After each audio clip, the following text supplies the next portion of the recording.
चलिए, good morning. Good morning sir. आवाज़ clear है सबको?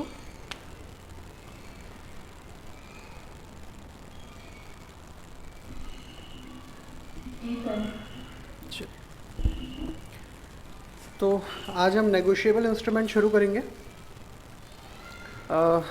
5 से 6 नंबर के क्वेश्चन यहाँ से पूछे जाते हैं। इसका वेटेज लगभग 5 से 6 नंबर का है। और अगर आपको एविडेंस लॉ में कोई दिक्कत हुई होगी तो मैंने आपको कहा था कि एक बार आप मुझे मैसेज कर दीजिएगा, तो हम उस पर भी डिस्कशन कर लेंगे।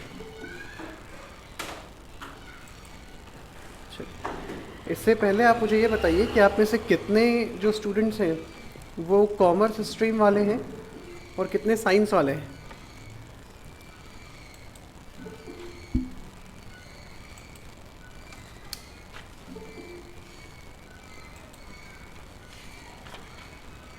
क्योंकि ये एक ऐसा एक्ट है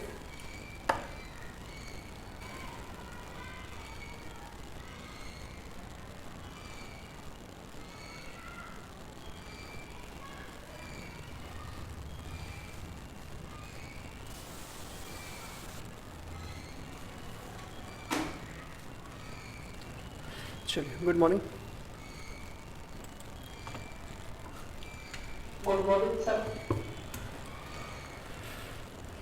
आवाज़ क्लियर है सबको?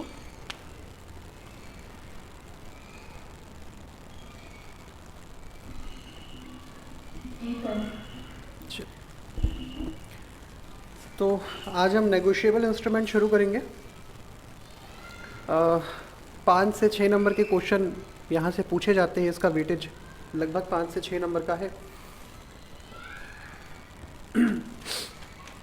और अगर आपको एविडेंस लॉ में कोई दिक्कत हुई होगी तो मैंने आपको कहा था कि एक बार आप मुझे मैसेज कर दीजिएगा, तो हम उस पर भी डिस्कशन कर लेंगे। चलिए, इससे पहले आप मुझे ये बताइए कि आप में से कितने जो स्टूडेंट्स हैं वो कॉमर्स स्ट्रीम वाले हैं और कितने साइंस वाले हैं।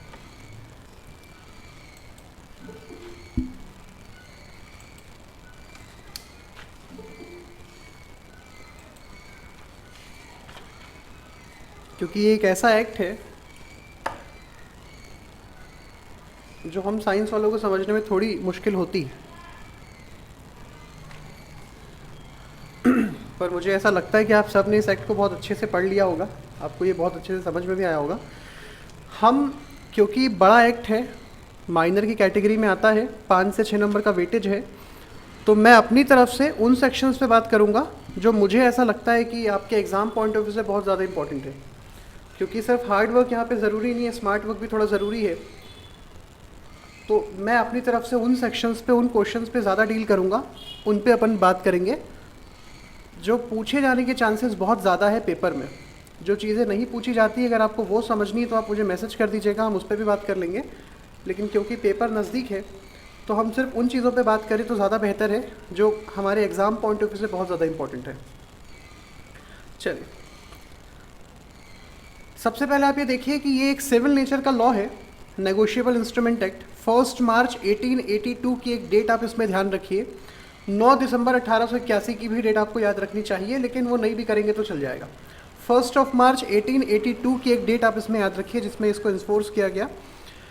इसके अलावा इसका जो एक्ट नंबर है वो 26 है, 26 इसका एक्ट नंबर है। परिभाषित और संशोधित करने के लिए इस अधिनियम को अधिनियमित किया गया था, इनेक्ट किया गया था। तो इसका प्रियम्बल जो है वो अपने आप में बहुत क्लियर है कि वचन पत्रों, विनिमय पत्रों और चेक से रिलेटेड जितनी चीज़ें हैं उनको परिभाषित और संशोधित करने के लिए इस अधिनियम का हमने अधिनियमन किया है, इसको इनेक्ट किया है।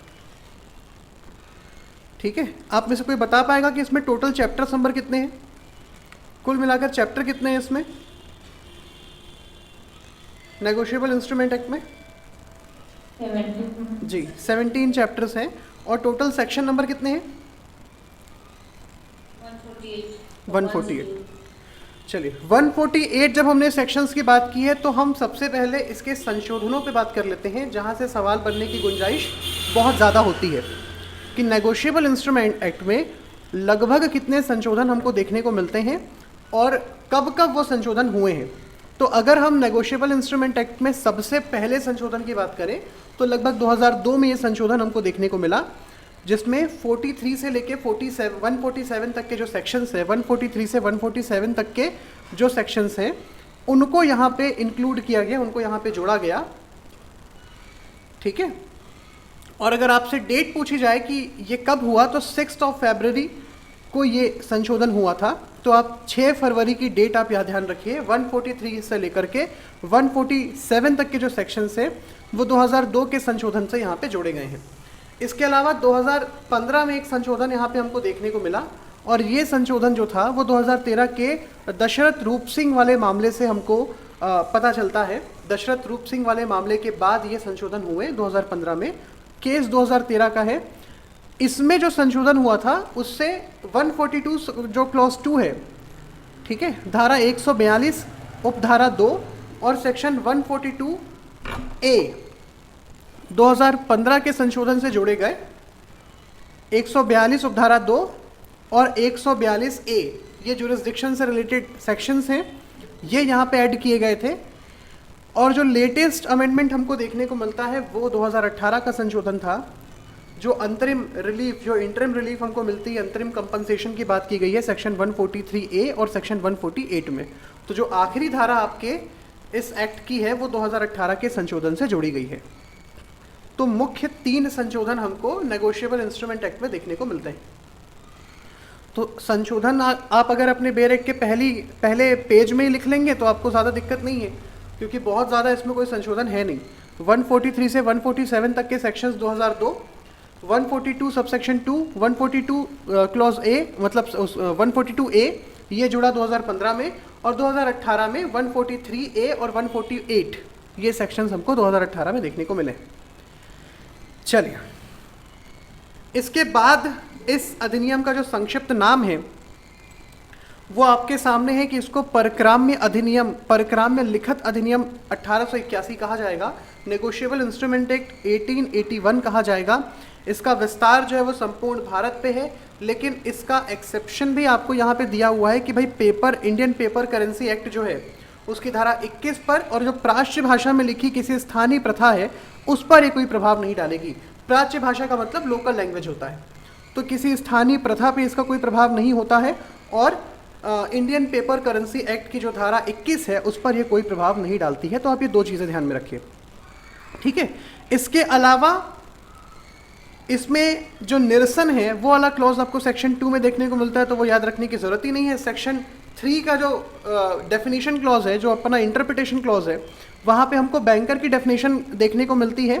तो वो डेफिनेशन आप थोड़ा ध्यान रखिए। एक ही डेफिनेशन यहाँ पे है भाई, banker includes any person acting as a banker and any post office saving bank. तो ये ध्यान रखिएगा कि कोई भी व्यक्ति और कोई भी डाक घर बचत बैंक बैंकर की डेफिनेशन में आते हैं। ये कई बार पूछा हुआ है पेपर में कि बैंकर से आप क्या समझते हैं। इसके अलावा इसका जो चैप्टर नंबर 2 है, ज़्यादातर डेफिनेशन हमको वही देखने को मिलती है। नेगोशिएबल इंस्ट्रूमेंट से रिलेटेड जो चीज़ें हैं, जो डेफिनेशंस हैं, हमको वही देखने को मिलती है। लेकिन क्योंकि इस एक्ट का नाम ही नेगोशिएबल इंस्ट्रूमेंट एक्ट है, तो इसीलिए सबसे पहले हम नेगोशिएबल इंस्ट्रूमेंट का मतलब ही देखते हैं, जो कि आपका सेक्शन नंबर 13 में दिया हुआ है, ठीक है। पर ये धारा भी आपको नेगोशिएबल इंस्ट्रूमेंट की डेफिनेशन नहीं देती है, सिर्फ प्रकार बताती है कि कौन कौन से वो इंस्ट्रूमेंट्स एक्ट, जो इंस्ट्रूमेंट्स हैं वो नेगोशिएबल इंस्ट्रूमेंट्स की कैटेगरी में आएंगे। तो यहाँ पर आपको 3 अलग अलग प्रकार ध्यान में रखने हैं कि भाई नेगोशिएबल इंस्ट्रूमेंट का मतलब होता है वचन पत्र, विनिमय पत्र और चेक, ठीक है। 3 अलग अलग टाइप के इंस्ट्रूमेंट्स को यहाँ पे इंक्लूड किया गया है, जो कि है promissory note, bill of exchange और चेक, ठीक है। ये तीनों ही टाइप की जो इंस्ट्रूमेंट है वो नेगोशिएबल इंस्ट्रूमेंट की कैटेगरी में आते हैं। चलिए, आप में से कोई मुझे ये बता पाएगा कि नेगोशिएबल का मतलब क्या होता है? जो शब्द हमारे सामने आता है ना, नेगोशिएबल, परक्राम्य, इसका मतलब क्या होता है? नेगोशिएबल का मतलब कोई बता पाएगा? क्योंकि हम जनरली नेगोशिएबल जब वर्ड सुनते हैं तो इसका मतलब मोल भाव से निकाल लेते हैं कि नेगोशिएट करने वाली कोई ये चीज़ होगी। पर नेगोशिएशन, नेगोशिएबल, यहाँ पे जो इंस्ट्रूमेंट वर्ड यूज़ किया गया इसका मतलब है विच इज़ ट्रांसफरेबल, कोई ऐसा इंस्ट्रूमेंट जो अंतरणीय है, जिसका अंतरण संभव है। और जब हम अंतरण की बात कर रहे हैं तो केवल किसी व्यक्ति को अंतरित करना यहाँ पे शामिल नहीं है। यहाँ पे अंतरण की जो मीनिंग है वो बहुत डिटेल में है कि आप किसी व्यक्ति को जब किसी नेगोशिएबल इंस्ट्रूमेंट का अंतरण करते हैं तो वो उसको धारण करने का अधिकार रखना चाहिए, साथ ही साथ उस इंस्ट्रूमेंट को आगे यूज़ करते हुए उससे जो भी पेमेंट है वो रिसीव करने का राइट भी उसको होना चाहिए। तो नेगोशिएबल इंस्ट्रूमेंट, यहाँ पे जो नेगोशिएबल वर्ड है इसका मतलब यही है कि इंस्ट्रूमेंट विच इज़ ट्रांसफरेबल, एक ऐसा इंस्ट्रूमेंट, एक ऐसी लिखत जो अंतरणीय प्रकृति के है, जिसका अंतरण संभव है। तो नेगोशिएबल का मतलब आप थोड़ा ध्यान रखिए। देखिए, सबसे पहले हमको जो सेक्शन देखने को मिलता है वो है प्रोमिसरी नोट का, जिसको हम वचन पत्र कहते हैं।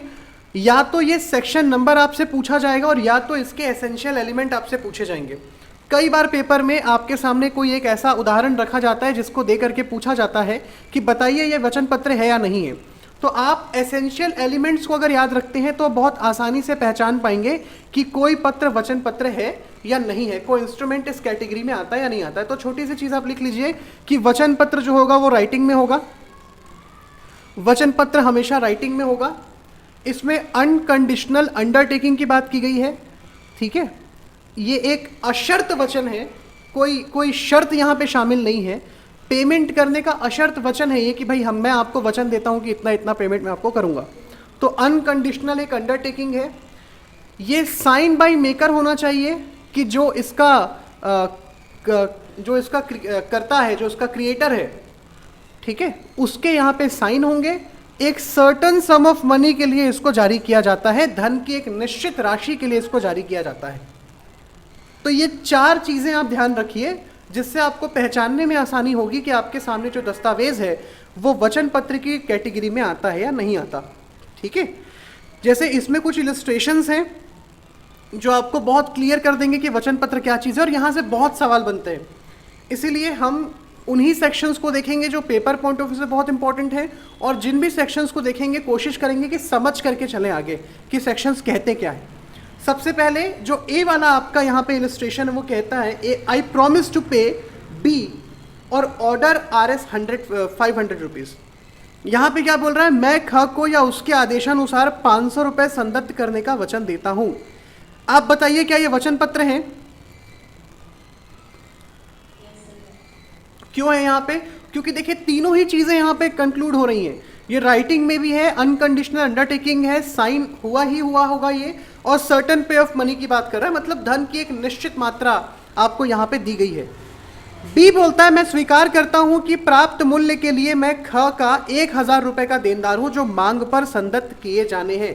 क्या ये वचन पत्र है? ये भी वचन पत्र है, क्योंकि यहाँ पर भी आपको कोई कंडीशन नहीं दिखाई दे रही है। लेकिन जैसे ही आप ग वाली कैटेगरी में जाते हैं, श्री ख मैं आपका 1000 रुपये का देनदार हूं, ये क्या है? क्यों नहीं है? ये वचन पत्र क्यों नहीं है भाई? यहां पे तो क्लियरली बात कर रहा है कि मैं श्री ख मैं आपका 1000 रुपये का देनदार हूं। कोई प्रॉमिस नहीं है, बिल्कुल सही, यहां पे कोई प्रॉमिस नहीं है, ठीक है, कि मैं आपको ये वचन देता हूं पेमेंट करने का। बहुत बहुत बहुत माइनर सी डिफरेंशिएशंस होते हैं यहाँ पे। तो इसलिए आप इंपॉर्टेंट एलिमेंट्स को लिखिए और बिल्कुल वहाँ पे आप उसको क्या कर लीजिए, चेक कर लीजिए। जैसे इसकी नीचे वाला जो है, मैं ख को 500 रुपये और वे अन्य सब धनराशियाँ जो उसे शोध्य होंगी संदत्त करने का वचन देता हूँ, ये वचन पत्र है या नहीं है? बिल्कुल, सर्टन सम ऑफ मनी, बिल्कुल बिल्कुल बहुत सही। हमने सर्टन सम ऑफ मनी की बात की है कि जो पैसे होंगे वो बिल्कुल निश्चित मात्रा में होंगे। लेकिन यहाँ पे क्या बोल रहा है भाई, ये I promise to pay B 500 rupees and all other sums. तो ये ऑल अदर सम क्या चीज़ है ये हमको नहीं बता रहा है। तो आप इसके एसेंशियल एलिमेंट्स को बिल्कुल लाइन से लिख लीजिए, समझने में कोई दिक्कत नहीं होगी। प्रॉमिसरी नोट का मतलब कि भाई जो व्यक्ति देनदार है वो लेनदार को उसके पैसे वापस करने का, उसके पैसे देने का वचन देता है कि भाई मैं आपको प्रॉमिस करता हूं कि मैं आपको 5000 रुपये वापस करूंगा आपके। वचन पत्र हो गया, ठीक है। इसके बाद वाला देखिए थोड़ा सा कि मैं ख को 500 रुपये उसमें से पहले वो धन काट कर जिसका वो मुझे देनदार हो संदत्त करने का वचन देता हूं। कंडीशनल भी है और सर्टन पे ऑफ मनी भी नहीं दिख रहा है। कि भाई 500 रुपए के देनदार है, ये तो एक्सेप्ट कर रहा है, लेकिन कटने के बाद वो पैसा कितना बचेगा इसका कोई हिसाब नहीं है। प्लस यहाँ पे कंडीशन भी आ रही है कि भाई मैं आपके सामने कंडीशन रख रहा हूँ कि आपके पेमेंट मैं दूंगा तो सही, लेकिन वो कितना होगा वो मैं नहीं बता रहा हूँ, क्योंकि मेरे भी कुछ पैसे आप पर उधार हैं और वो मैं काट के दूंगा आपको। तो ऐसी चीज़ें यहाँ पे आ रही हैं, ठीक है। तो आप इसमें डिफ्रेंसिएशन करना। वैसे ये इलस्ट्रेशन नीचे में बता देता है कि कौन से वचन पत्र की कैटेगरी में आ रहे हैं, कौन से नहीं आ रहे हैं। आप एक बार देखिए, और अगर आपको कुछ नहीं समझ में आए इसमें तो आप मुझे बिल्कुल मैसेज कीजिए। चलिए, बिल्कुल ऐसे ही है बिल ऑफ एक्सचेंज, पर डिफरेंस क्या है यहाँ पे बिल ऑफ एक्सचेंज और आपका प्रोमिसरी नोट में, कि भाई देखिए बिल ऑफ एक्सचेंज जो है वो एक प्रकार का ऑर्डर है, आदेश है, ठीक है। और जब हम यहां पर देखते हैं तो हमको क्या देखने को मिलता है, अनकंडीशनल अंडरटेकिंग है, ठीक है। अनकंडीशनल अंडरटेकिंग है कि मैं आपके पैसे वापस करूंगा। लेकिन जब हम नीचे देखते हैं बिल ऑफ एक्सचेंज में तो ये ऑर्डर है अनकंडीशनल, ये आदेश के रूप में आ रहा है। एक अंतर जो इसमें हमको देखने को मिलता है कि भाई बिल ऑफ एक्सचेंज में पार्टीज का जो नंबर है वो 3 है, कि 3 टाइप की यहाँ पे पार्टीज होती हैं, ठीक है। लेकिन प्रोमिसरी नोट में जो पार्टी है वो 2 ही है। क्या हम ये बोल सकते हैं, क्योंकि भाई चेक भी इसके बाद हमको देखना है, अगला सेक्शन चेक के बारे में है, क्या बिल ऑफ एक्सचेंज एक प्रकार का चेक है? क्या हम ये कह सकते हैं? क्यों कह सकते हैं हम ऐसा? क्यों कह सकते हैं जी? जी बोलिए।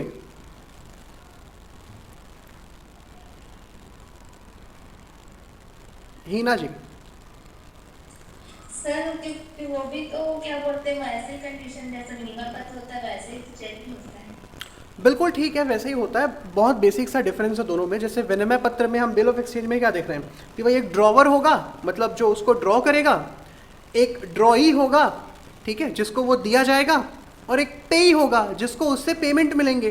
बिल्कुल यही 3 पक्षकार चेक में भी होते हैं। पर अगर बहुत छोटा सा मैं आपको अभी अंतर बताने की कोशिश करूं दोनों में, तो चेक जो होता है उसमें ड्रॉई हमेशा कौन होगा? बैंक होगा। जब आप बैंक को दें, जब आप वो चेक बैंक को दें, क्योंकि देखिए ड्रॉवर का मतलब होता है जो उसको क्रिएट कर रहा है, जो उसका क्रिएशन करता है, जो उसको बनाता है। ड्रॉई का मतलब जिसके माध्यम से पेमेंट होनी है, जिसको वो दिया जाएगा। और पे का मतलब जिसको पेमेंट होनी है, थर्ड पार्टी। तो 3 टाइप की यहाँ पे पार्टीज हमको देखने को मिलती है। बिल्कुल यही 3 पार्टी आपको चेक की कंडीशन में देखने को मिलती है। पर आप ये मान के चलिए कि अगर कोई सामान्य व्यक्ति ड्रॉई की पोजीशन में आ रहा है तो वो बिल ऑफ एक्सचेंज है, और अगर ड्रॉई बैंक है तो वो चेक है। बहुत छोटा सा डिफरेंस मैं आपको बता रहा हूँ। कभी डिटेल अगर बात करने का मौका मिला तो हम बिल्कुल इस पर बात करेंगे। लेकिन चलिए, आपका थोड़ा सा बेस क्लियर करते हुए हम इसको आगे बढ़ाने की कोशिश करते हैं। तो बिल ऑफ एक्सचेंज के इंपॉर्टेंट एलिमेंट क्या है कि भाई निश्चित व्यक्ति यहाँ पे होने चाहिए, अनकंडीशनल ऑर्डर भी है यहाँ पे, साइन बाय मेकर, डायरेक्शन है किसी विशेष व्यक्ति को पेमेंट करने का कि भाई आप इसको पेमेंट कर देना। जैसे मैंने एक बिल ऑफ एक्सचेंज साइन करके दिया हीना जी को, और मैं हीना जी को ऑर्डर दे रहा हूँ कि अगर आपके पास पूजा जी आए तो उन्हें 10 लाख रुपए आप दे दीजिएगा। ये बिल ऑफ एक्सचेंज है, ठीक है। इसके अलावा सर्टन सम ऑफ मनी भी है, मतलब धन की एक निश्चित मात्रा। बहुत सारी चीजें ऊपर जैसी हैं, पर दोनों में डिफरेंस अगर आपको देखना है तो आप ये ध्यान रखिए कि वहां पे अनकंडीशनल अंडरटेकिंग की बात कर रहा है और यहाँ पे अनकंडीशनल ऑर्डर की बात कर रहा है। पार्टीज की संख्या चेंज हो गई है। पार्टी वहां पे कितनी है? पार्टी वहां पे 2 है और यहाँ पे पार्टीज 3 है। इस तरीके से आप अंतर दोनों में व्यवस्थित कर पाएंगे, ठीक है। ये भी हमको ध्यान में रखना है कि चेक भी एक टाइप का बिल ऑफ एक्सचेंज है। अगर आपको दोनों में डिफ्रेंसिएशन करना है तो एक छोटा सा मैंने आपको डिफरेंस दोनों के बीच में बताया है कि चेक कभी भी किसी सामान्य व्यक्ति को देंगे तो वो ड्रॉई थोड़ी हो जाएगा, है ना। हमको उसको बैंक ही ले जाना पड़ेगा। तो ये हो गया हमारा प्रॉमिसरी नोट और बिल ऑफ एक्सचेंज। अगर आपको इसको कभी डिटेल में समझना है तो आप मुझे मैसेज कर दीजिएगा, हम इस पर बात कर लेंगे, ठीक है। इसके बाद चेक की डेफिनेशन मिलती है। चेक यहाँ साफ साफ लिखा हुआ है, a cheque is a bill of exchange. Cheque एक ऐसा विनिमय पत्र है जो विनिर्दिष्ट बैंकर पर, क्लियर बता रहा है कि यहाँ पे ड्रॉई कौन होगा, विनिर्दिष्ट बैंकर पर लिखा गया है, और जिसका मांग पर से अन्यथा देय होना अभिव्यक्त नहीं है। मतलब जब आप मांगोगे तभी मिलेगा आपको, ठीक है। आपने मांगा और आपको मिल गया। मांग पर देय होने का मतलब जैसे ही आपने उसको प्रेजेंट किया वैसे ही आपको मिल गया, ठीक है। इसमें आपको थोड़े डिटेल्स याद रखने हैं कि इसमें कौन कौन सी चीज़ें शामिल होती है। तो तो इसमें इलेक्ट्रॉनिक ट्रंकन से निकला हुआ ट्रंकेटेड चेक और इलेक्ट्रॉनिक रूप में स्वरूप का चेक सम्मिलित है। दोनों चीज़ें यहाँ पे आती हैं, थोड़ा सा अपन इस पर डिस्कस कर लेंगे कभी अगर मौका मिला तो, ठीक है। अच्छा, इसमें जो प्रॉब्लम आती है ना वो है ऊपर वाला लेखीवाल और ये जिक्रीवाल, ये सारी चीज़ें। मैं आपको अपनी तरफ से ये बोलने की कोशिश करूँगा कि जितने भी अपन हिंदी मीडियम वाले हैं, अपन कोशिश करें कि इंग्लिश के जो वर्ड्स हैं उससे इनका मतलब निकालने की कोशिश करें, अगर कभी भूल जाए तो, क्योंकि इंग्लिश में चीज़ें बहुत क्लियर हैं। ड्रॉवर को ड्रॉवर बोल रहा है, ड्रॉई को ड्रॉई बोल रहा है, तो अपन वर्ड पढ़ के समझ सकते हैं कि बात किसकी हो रही है, ठीक है। ड्रॉवर का मतलब जो ड्रॉ करेगा, ठीक है। ड्रॉई का मतलब क्या है, जिसको संदाय के लिए आपने दिया है, ठीक है। ड्रॉई मतलब एक तरीके से आप बैंकर लिख लीजिए साइड में, तो आपको ज़्यादा अच्छे से ध्यान रहेगा। साफ साफ लिखा हुआ है, the maker of the bill of exchange और cheque is called the drawer, ठीक है। The person thereby directed to pay is called the drawee, कि भाई जिसने उसको बनाया वो ड्रॉवर है, और जिसको पेमेंट करने के लिए आप ऑर्डर दे रहे हैं वो ड्रॉई हो गया, जिसको पेमेंट मिलना है वो पे ही हो गया। इसी को बोलते हैं लेखीवाल, मतलब लिखने वाला, ऊपर वाल मतलब जिसको आदेश आप कर रहे हैं, ठीक है। जिक्रीवाल क्या चीज होता है भाई, जिक्रीवाल क्या चीज होता है, ड्रॉई इन केस ऑफ नीड। ये क्या चीज है कि भाई ये हमारा एक प्रकार से सब्स्टिट्यूट है या बैकअप प्लान आप इसको बोल सकते हैं, कि भाई ड्रॉई को अगर हमने लिखा है कि जैसे मैंने आदेश दिया था हीना जी को कि हीना जी आपके पास अगर पूजा जी आएंगी तो आप उनको इतना इतना पैसा दे देना, ठीक है। लेकिन मान लीजिए हीना जी पैसे नहीं दे पाती हैं, किसी वजह से हीना जी अवेलेबल नहीं है, तो मैंने एक सब्स्टिट्यूट यहाँ पे रखा जयप्रकाश जी को, ठीक है, कि भाई हीना जी नहीं दे पाएंगी तो जयप्रकाश जी दे देंगे। तो अगर मुझे ज़रूरत पड़ी जयप्रकाश जी की, अगर हीना जी पेमेंट नहीं कर पा रही है तो जयप्रकाश जी से मैं पेमेंट करवा सकता हूँ। ये हो गया जिक्रीवाल। इसके बाजू में लिख लीजिए 115, ठीक है।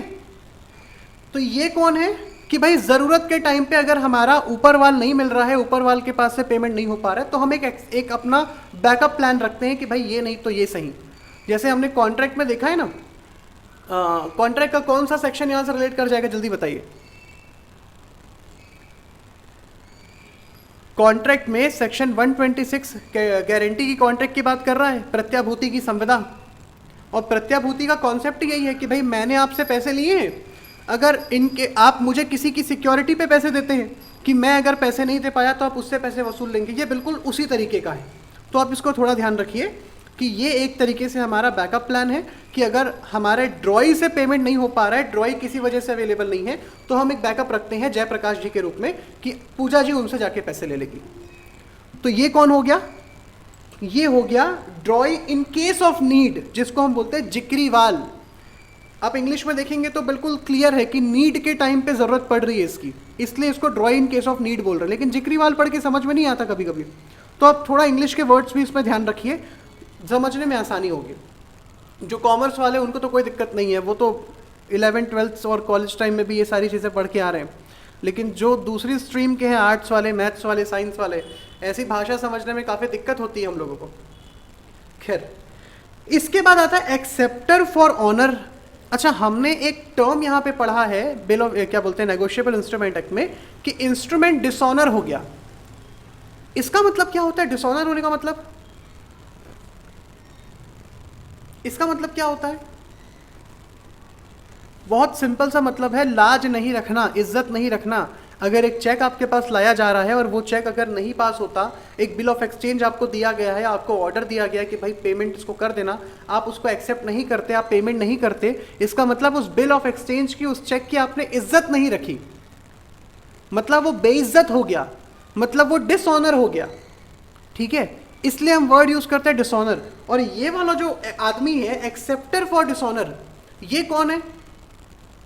एक्सेप्टर फॉर ऑनर ये कौन है?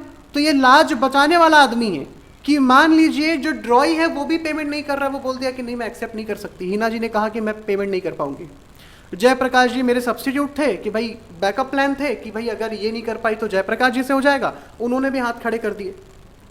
तो अब मुझे आते हैं हनुमान जी बचाने की, चलो कोई नहीं तो मैं करेगा। ये है एक्सेप्टर फॉर ऑनर कि अचानक से काजल जी आई और उन्होंने बोला कि चलो ठीक है मैं एक्सेप्ट करके मैं पेमेंट कर दूंगी। ये कौन हुए? एक्सेप्टर फॉर ऑनर, जो इज्जत बचाए वो एक्सेप्टर फॉर ऑनर। इसको हम बोलते हैं आदरणार्थ प्रतिग्रहिता।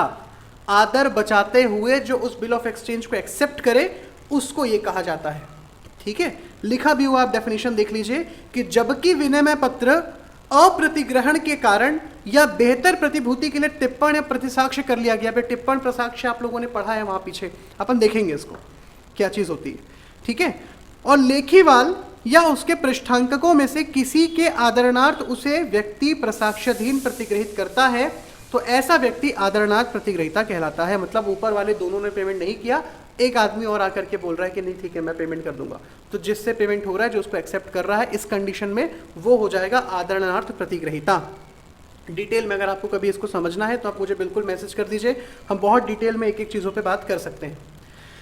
खैर, तो इसको ध्यान रखना, याद रखना कोई बहुत बड़ी चीज़ नहीं है। सबसे पहले ड्रॉवर ड्रॉई की बात कर रहा है, जो लिखेगा और ओरिजिनली जिसको वो ऑर्डर दिया जाएगा, ड्रॉवर और ड्रॉई।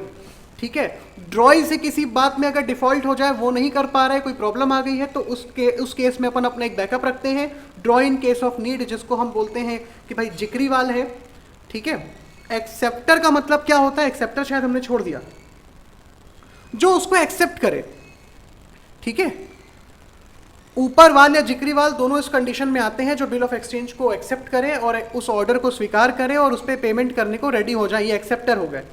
ठीक है, एक्सेप्टर फॉर ऑनर की अगर एक्सेप्टर से वो पेमेंट नहीं हो पा रही है, मतलब ना तो ऊपर वाले ने पेमेंट किया ना जिक्रीवाल ने किया, तो ऑनर बचाने के लिए, इज्जत बचाने के लिए जो आदमी आगे आएगा उसको बोलते हैं एक्सेप्टर फॉर ऑनर। और पे मतलब इन लोग जिसको पेमेंट करेंगे, अल्टीमेटली पेमेंट मिलना था पूजा जी को, तो पूजा जी हो गई यहाँ पे पेई, मतलब पाने वाला, है ना।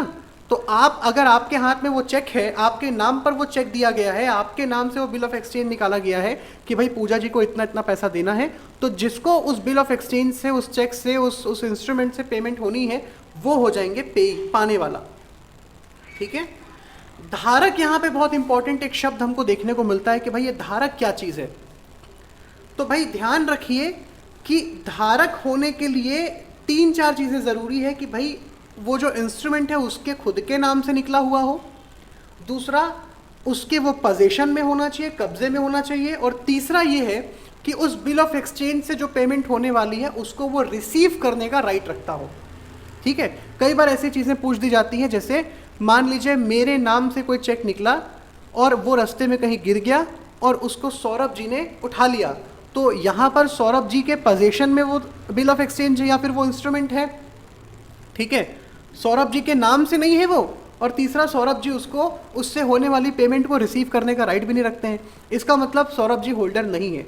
तो अगर कोई डॉक्यूमेंट, कोई इंस्ट्रूमेंट किसी व्यक्ति के पास पूरे अधिकार के साथ है, या वो उसके नाम से निकाला गया है और उसके साथ साथ उसको पेमेंट रिसीव करने का राइट भी है, तो वो कहा जाएगा क्या बोलते हैं, होल्डर।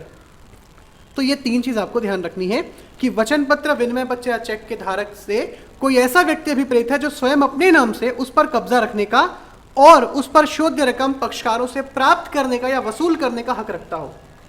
ठीक है, मान लीजिए मेरे नाम से कोई चेक निकाल दिया गया है और कोर्ट ने मुझे उससे होने वाली पेमेंट को रिसीव करने से रोक दिया है किसी ऑर्डर से, तो क्या मैं यहां पे होल्डर हुआ?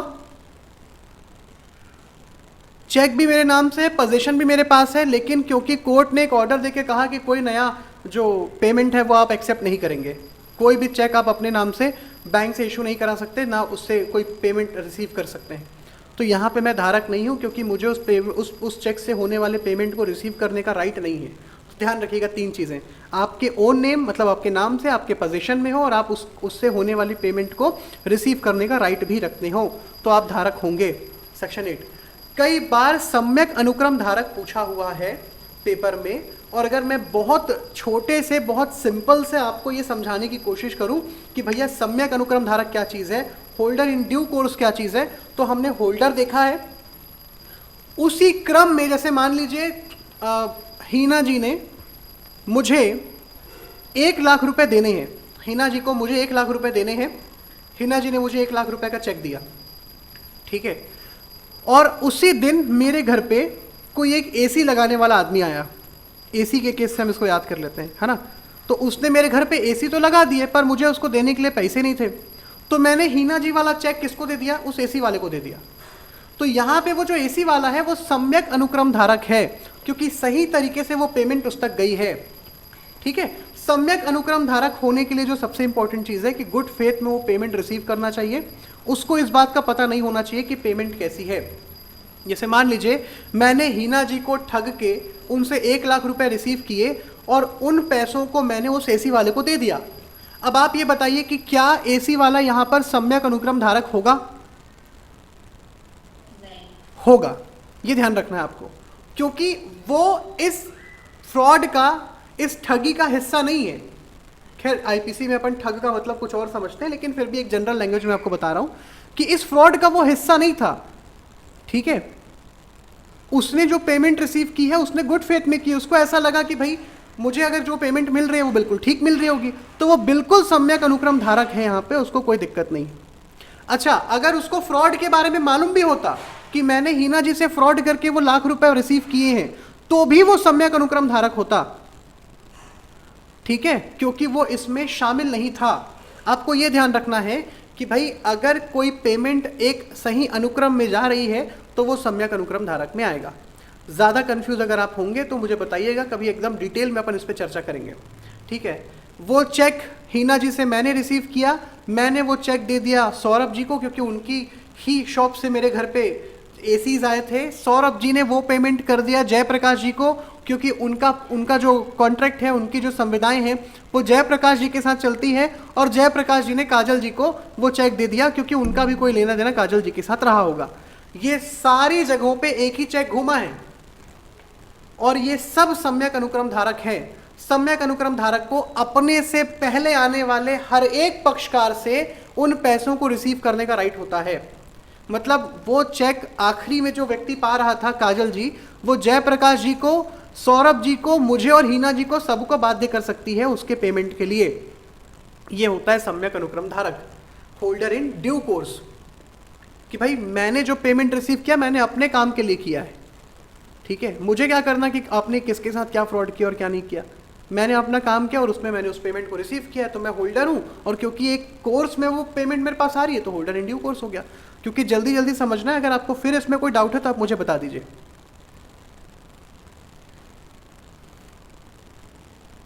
सबसे इंपॉर्टेंट ये है जो पेपर में कई बार पूछा हुआ है कि प्रतिफलार्थ काबिज हुआ है, यह आपको ध्यान में रखना है। तो भाई मैंने जो पेमेंट किया, ठीक है, किसको किया था मैंने वो पेमेंट? सौरभ जी को किया था। तो मैंने वो पेमेंट सौरभ जी को क्यों किया भाई? सौरभ जी ने उस चेक को कैसे रिसीव किया? तो प्रतिफल के रूप में स्वीकार किया ना उन्होंने, ऐसे ही तो नहीं स्वीकार कर लिया, प्रतिफल के रूप में स्वीकार किया है उन्होंने। तो वो क्या हुए? होल्डर इन ड्यू कोर्स, क्योंकि उन्होंने मेरे घर पे कुछ काम किया और उसके प्रतिफल में मैंने उनको वो चेक दिया था। तो आपको थोड़ी सी चीज यहां पे ध्यान रखनी है। ठीक है, सबसे पहले यहां पर वर्णित रकम दे होने के पहले और यह विश्वास करने का जिस व्यक्ति ने उसे अपना हक व्युत्पन्न हुआ है उस व्यक्ति के हक में कोई त्रुटि वर्तमान थी पर्याप्त हेतु रखे बिना उसको रिसीव किया हो। तो मुझे ये नहीं पता है कि आप मुझे कैसे पेमेंट कर रहे हो, मुझे ये नहीं मालूम है कि आपने वो फ्रॉड किया है कि नहीं किया। मैं गुड फेथ में उसको रिसीव कर रहा हूँ, मुझे ऐसा लग रहा है कि मैं वो रिसीव करने के हकदार हूँ। तो गुड फेथ में साथ ही प्रतिफल के बदले में अगर वो काबिज आप उसमें हुए हैं तो यहाँ पे इसको सम्यक अनुक्रम धारक बोलेंगे। वैसे जनरली यहाँ से सवाल इतना ही पूछा जाएगा कि सम्यक अनुक्रम धारक होने के लिए ज़रूरी क्या है, और जो पिछले बार भी सवाल पूछा गया था वो यही था कि प्रतिफल के बदले में उसमें वो काबिज हुआ है। तो यहाँ से ऐसे ही सवाल बनते हैं। अगर बहुत ज़्यादा डिटेल में अपने को देखना है तो आप मुझे बताइएगा, स्पेशली एक क्लास अपन इस पर ले लेंगे, कोई दिक्कत नहीं। सम्यक अनुक्रम संदाय जस्ट अपोजिट, अगर आप संदाय कर रहे हैं गुड फेथ में ये समझ के कि उसको संदाय रिसीव करने का राइट है तो वो सम्यक अनुक्रम है, संदाय हो गया। सद्भाव पूर्वक और अपेक्षा किए बिना, ठीक है, दो चीजें यहाँ पे अंडरलाइन कीजिए कि सम्यक अनुक्रम में संदाय से लिखत पर कब्जा रखने वाले व्यक्ति को उस लिखत के प्रकट शब्दों के अनुसार सद्भाव पूर्वक और अपेक्षा किए बिना ऐसी परिस्थितियों में किया गया संदाय विपरीत है जिससे वह विश्वास करने के लिए युक्तियुक्त आधार नहीं पैदा होते कि उसमें वर्णित रकम का संदाय पाने का हकदार नहीं है।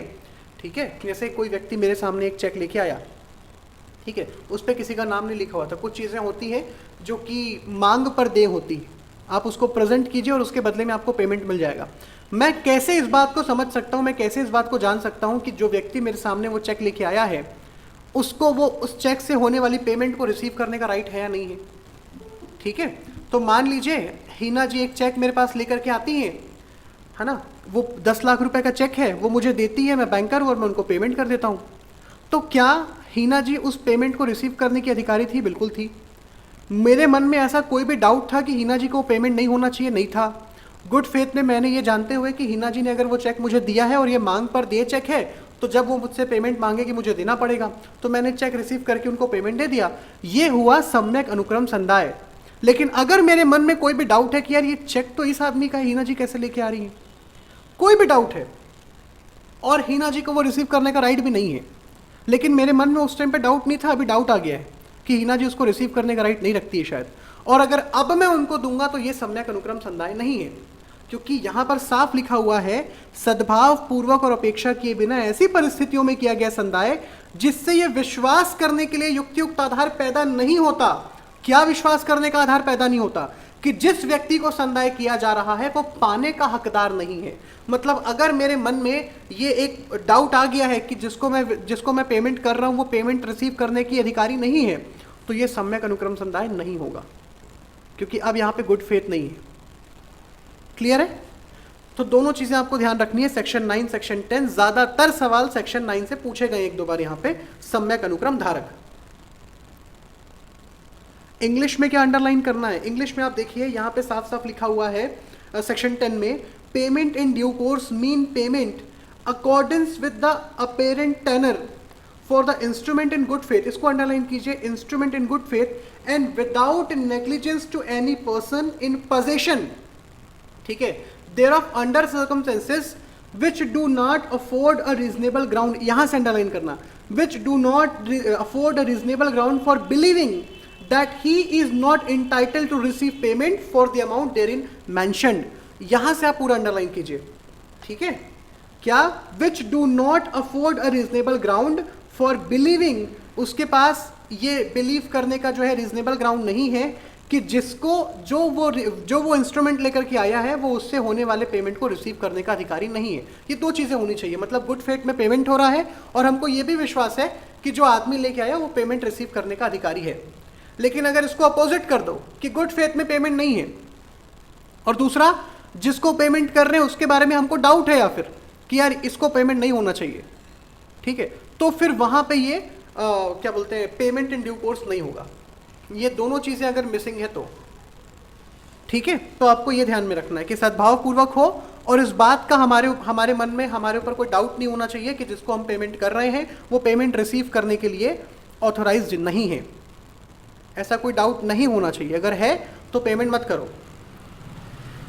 ठीक है, तो ये हो गया सम्यक अनुक्रम संदाय। दोनों सेक्शन थोड़े से कंफ्यूजिंग है, लेकिन कभी अपने को अगर समय मिला तो अपन बकायदा डायग्राम वगैरह बना के इसको देखेंगे। चलिए, यहाँ से सेक्शन काफ़ी बनते हैं, 4-5 सवाल ही आने हैं और ज़्यादातर सवाल पीछे वाले चैप्टर से आपको पूछे जाएंगे और यहाँ से कुछ सवाल आपके सामने निकल के आते हैं। बीच के सेक्शन आप स्किप कर देंगे, कोई दिक्कत नहीं। सेक्शन नंबर 11, अंतरदेशीय लिखित इनलैंड इंस्ट्रूमेंट। भैया बहुत इजी है, दो चीज अंडरलाइन कीजिए, जो लिखित रचित है या देय है भारत के अंदर। कहां पे? भारत में लिखा गया, भारत में रचा गया और भारत में ही पेमेंट करने वाला जो चेक है, जो इंस्ट्रूमेंट है, उसको इनलैंड इंस्ट्रूमेंट कहते हैं। अब promissory note, bill of exchange और चेक ड्रॉन यहीं पे ड्रॉ हुआ है, यहीं पे बनाया गया, made in India and made payable in और drawn upon any person resident in India shall be deem to be an inland instrument. कि भाई यही बना, यही रचा गया और यहीं पे उसको दिया जाना है। मैंने यही बनाया वो चेक और भारत में ही रहने वाले किसी इंसान को उससे पेमेंट होनी है, ये इनलैंड हो गया। ठीक है, जिसका सब काम इंडिया के अंदर हो रहा है, भारत के अंदर हो रहा है, देश में हो रहा है, ये इनलैंड। फॉरेन इंस्ट्रूमेंट क्या होता है? कोई लिखित जो ऐसे लिखित रचित या देय नहीं है वो विदेशी है, मतलब जो इनलैंड नहीं है वो क्या बोलते हैं, फॉरेन इंस्ट्रूमेंट है। बहुत इजी डेफिनेशन है, आपको नंबर याद रखना है। अंदर की चीजें हो सकता है शायद आपसे पूछे, वैसे यहाँ का कैरेक्टर ऐसा है नहीं कि आपसे इतने डिटेल में चीजें पूछी जाए, लेकिन मान लीजिए अगर आपको पूछता है तो आप एक ध्यान रख लीजिए, जो भारत में लिखी गई, भारत में ही पेमेंट होना है, वो इनलैंड, और जो इसके अपोजिट है वो फॉरेन इंस्ट्रूमेंट। 11 और 12। 13 बहुत ज़्यादा इंपॉर्टेंट है। 13 हमने देख लिया है कि परक्राम्य लिखित में 3 टाइप के इंस्ट्रूमेंट यहाँ पे शामिल है, वचन पत्र, विनिमय पत्र और चेक। यह आपको ध्यान रखना है। सेक्शन नंबर 14 नेगोशिएशन, परक्रामण। ये क्या होता है भैया? नेगोशिएशन मतलब क्या होता है? नेगोशिएशन का मतलब होता है अंतरण। अगर इसको शुद्ध हिंदी में मैं कहूं तो परक्रामण कहते हैं, लेकिन जनरल लैंग्वेज में अपन इसको अंतरण बोल सकते हैं। लेकिन अंतरण का मतलब क्या होता है ना, जैसे मैंने कोई चीज आपको दे दी, मैंने अंतरित कर दी, तो ये बहुत सामान्य भाषा हो जाएगी। अंतरण का मतलब ये होता है कि जिसको अंतरित किया जा रहा है वो उस अंतरण को रिसीव करने का भी राइट रखता हो और उससे पेमेंट रिसीव करने का भी राइट रखता हो, तो इसे कहा जाता है अंतरण। आप इसकी डेफिनेशन देखेंगे तो साफ लिखा हुआ है कि जबकि वचन पत्र, विनिमय पत्र, चेक किसी व्यक्ति को अंतरित कर दिया जाता है कि वह व्यक्ति उसका धारक हो जाए। इस प्रकार से अंतरण करना कि जिसको आप अंतरित कर रहे हैं वो होल्डर की पोजीशन गेन कर ले। और होल्डर कौन होता है हमने पहले ही देख लिया। होल्डर मतलब कोई भी ऐसा आदमी नहीं जो उसको होल्ड कर पा रहा है। होल्डर मतलब जिसके नाम से इशू किया गया, जिसके पोजीशन में है और जो उससे होने वाली पेमेंट को रिसीव करने का राइट रखता है। तो इस बीच में कि मैं हो गया आपको पेमेंट करने वाला और आप हो गए होल्डर, मुझसे आप तक जो चीजें पहुंच रही है, जैसे मैंने ये चीज आपको दी, तो ये देना कहलाएगा परक्रामण, बीच का हिस्सा, बीच की प्रोसीडिंग। ठीक है, लेकिन किसी को भी नहीं दे रहे हैं, होल्डर को दे रहे हैं। इस तरीके से अंतरण करना कि जिसको वो चीज मिले वो होल्डर बन जाए। और होल्डर बनने की रिक्वायरमेंट क्या है हमने पहले ही देख लिया है, नाम से, पोजीशन में और उससे होने वाली पेमेंट को रिसीव करने का राइट रखता हो। इसको कहते हैं परक्रामण, नेगोशिएशन। ठीक है, इसकी डेफिनेशन हो सकता है, इसका सेक्शन नंबर हो सकता है आपसे पूछ दे। इंडोर्समेंट करने का मतलब क्या होता है भाई? इंडोर्समेंट कुछ नहीं है, जैसे मैंने आपको परक्रामित किया, मैंने उसका नेगोशिएशन किया, मैंने आपको वो ट्रांसफर किया, आपके पास वो गई और आपने क्या किया, उसके सामने या उसके पीछे या उसमें अलग से एक नोट लगा के किसी और व्यक्ति के नाम पे उसको भेज दिया। इसको कहते हैं क्या बोलते हैं, इंडोर्स करना, पृष्ठांकन करना। ठीक है, क्लियर है यहां पे? इंडोर्समेंट का मतलब कि भाई मैंने क्या बोलते हैं, पूजा जी के नाम से एक चेक निकाला। ठीक है, तो मैं यहां पर पूजा जी को वो चेक डिलीवर कर रहा हूं। पूजा जी यहां पे कौन हो गई? पूजा जी होल्डर हो गई, क्योंकि वो चेक उनके नाम से निकला है, वो उसका पोजीशन रखने की भी अधिकारी है और वो उससे होने वाले पेमेंट को रिसीव करने का भी अधिकार रखती है। मेरा पूजा जी को वो चेक देना परक्रामण कहलाएगा, नेगोशिएशन कहलाएगा। पर पूजा जी क्या करती है, उस चेक के पीछे एक नाम लिख देती है। उन्होंने उस चेक को इंडोर्स कर दिया। क्या लिख देती है? जयप्रकाश जी का नाम लिख देती है कि इससे पेमेंट जयप्रकाश जी को हो जाए। तो उन्होंने क्या किया, उन्होंने इसका पृष्ठांकन कर दिया, ये कर दिया इंडोर्समेंट। तो इसे कहते हैं इंडोर्स करना। इसके बाजू में आप 35 सेक्शन लिख लीजिए, वैसे पढ़ने की जरूरत नहीं है पर आप लिख सकते हैं, 15 को 35 से रिलेट कर सकते हैं। ठीक है, अच्छा इंडोर्समेंट कैसे कैसे होता है? इंडोर्समेंट दो टाइप से होता है, इन ब्लैंक और इन फुल, मतलब निरंक पृष्ठांकन और पूर्ण पृष्ठांकन। अब निरंक पृष्ठांकन क्या चीज है? निरंक पृष्ठांकन क्या होता है भाई? इन ब्लैंक और इन फुल। तो आप देखिए, यदि पृष्ठांकक केवल अपना नाम हस्ताक्षरित करता है तो उसको निरंक बोलते हैं, मतलब कुछ नहीं किया उसने, चेक में मैंने अपना नाम लिख के दे दिया इंडोर्स करके। ठीक है, तो ये क्या हो गया? ये हो गया निरंक, मतलब उसमें ज्यादा चीजें नहीं आपने लिखी है। लेकिन यदि वह लिखित वर्णित रकम की किसी विनिर्दिष्ट व्यक्ति को या उसके आदेशानुसार संदाय करने के निर्देश के साथ जुड़ जाए, मतलब जिसको इंडोर्स कर रहे हैं, जैसे पूजा जी ने वो चेक इंडोर्स किया जयप्रकाश जी को, तो उन्होंने अगर पीछे अपना नाम लिख के दे दिया तो ये क्या हो गया? ये हो गया निरंक पृष्ठांकन, निरंक, या इसको इन ब्लैंक इंडोर्समेंट कहते हैं। लेकिन पूजा जी ने चेक के पीछे बकायदा लिखा है कि इससे पेमेंट जयप्रकाश जी को होनी चाहिए, जो कि ये है। ये हो गया इन फुल, मतलब आप अपने उस चेक में, आप अपने उस बिल ऑफ एक्सचेंज में सारी चीजें जो है वो अच्छे से लिख करके ये बता रहे हैं। ठीक है, तो अगर आप केवल और केवल अपना नाम उसमें हस्ताक्षरित करें, पीछे में साइन करके दे दें, तो इसको बोलते हैं कि इन ब्लैंक इंडोर्समेंट है। लेकिन अगर आप जिसको इंडोर्स कर रहे हैं, जिसके नाम पर पृष्ठांकन कर रहे हैं, उसकी सारी डिटेल लिख करके अगर आप उसको इंडोर्स करें तो इसको कहते हैं इन फुल इंडोर्समेंट। ये दो चीजें क्लियर है आपको? कोई डाउट है यहां पे? अपना नाम बस लिखें तो इन ब्लैंक, जिसको इंडोर्स कर रहे हैं उसका भी नाम लिख दे और बहुत प्यार से सब लिख दे कि भाई इसको होना चाहिए, तो ये हो गया इन फुल इंडोर्समेंट। चांदनी जी, आपको कुछ पूछना है कि आपको समझ में आ गया बोल रही हैं आप? सर सेक्शन नंबर 15 और 16 ये थोड़ा समझा दीजिए ना। इंडोर्स जी, इंडोर्समेंट का मतलब ये होता है, जैसे मैंने आपके नाम से कोई बिल ऑफ एक्सचेंज निकाला और आप चाहती हैं कि उस बिल ऑफ एक्सचेंज से जो पेमेंट है वो काजल जी की हो जाए, तो भाई मैंने तो वो आपके नाम से निकाला था, लेकिन अब आप क्या करेंगे, उनको काजल जी के नाम से आगे बढ़ा देंगे। इसको कहते हैं इंडोर्स करना, पृष्ठांकन करना, कि भाई वो बिल ऑफ एक्सचेंज आपने किसको दे दिया, काजल जी को दे दिया। इंडोर्स करने के लिए करना क्या पड़ेगा, कुछ नहीं करना है, बिल ऑफ एक्सचेंज के पीछे सामने या उसमें कोई अलग से नोट चिपका के अपने साइन कर दीजिए, ठीक है। तो वो बिल ऑफ एक्सचेंज जिसके पास भी होगा उसको पेमेंट मिल जाएगी, ठीक है। इसको बोलते हैं इन ब्लैंक, जो 16 में दिया हुआ है, क्योंकि आपने बिल ऑफ एक्सचेंज पे सिर्फ अपने साइन किए हैं, ये नहीं बताया है कि उस बिल ऑफ एक्सचेंज से स्पेसिफिकली किसको पेमेंट होनी है। लेकिन अगर आप बिल ऑफ एक्सचेंज के सामने पीछे अलग से नोट चिपका के काजल जी के पूरी डिटेल लिख दें कि इस बिल ऑफ एक्सचेंज से मेरे बदले काजल जी को पेमेंट होनी चाहिए, इस टाइप से आप पूरा डिटेल विटेल अगर लिख के चिपका दें, तो इसको बोलते हैं इन फुल, मतलब पूर्ण पृष्ठांकन। मतलब उस बिल ऑफ एक्सचेंज में आपने जो इंडोर्समेंट किया है, आप उस इंडोर्समेंट के साथ ये भी बता रही हैं कि इस विशिष्ट व्यक्ति के नाम पर वो इंडोर्समेंट किया गया है, ठीक है। तो इंडोर्स करना मतलब अपने बिहाफ में किसी और को वहां पे अटैच कर देना कि भाई मैंने इसको पेमेंट कर दो आप, लेकिन वो बिल ऑफ एक्सचेंज तो आपके नाम पे है।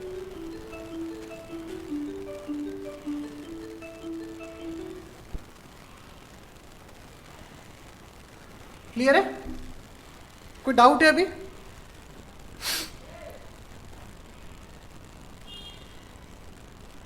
कोई डाउट है तो बता दीजिए।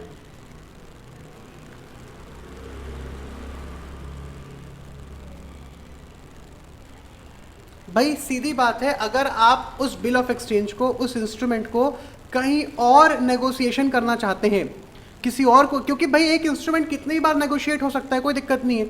एक बिल ऑफ एक्सचेंज मैंने चांदनी जी को दिया, चांदनी जी ने उसको पूजा जी को दे दिया, पूजा जी ने उसको जयप्रकाश जी को दे दिया, जयप्रकाश जी ने वापस से सौरभ जी को दिया और सौरभ जी ने काजल जी को दे दिया। तो ये कितने ही बार उसका नेगोशिएशन हो रहा है। तो यही नेगोशिएशन करने के लिए क्या करना पड़ता है, उसके पीछे में केवल नाम अपना साइन कर दें, इससे ये अथॉरिटी मिल जाती है कि आप उसको मैनी टाइम्स नेगोशिएट कर सकते हैं, कोई दिक्कत नहीं है।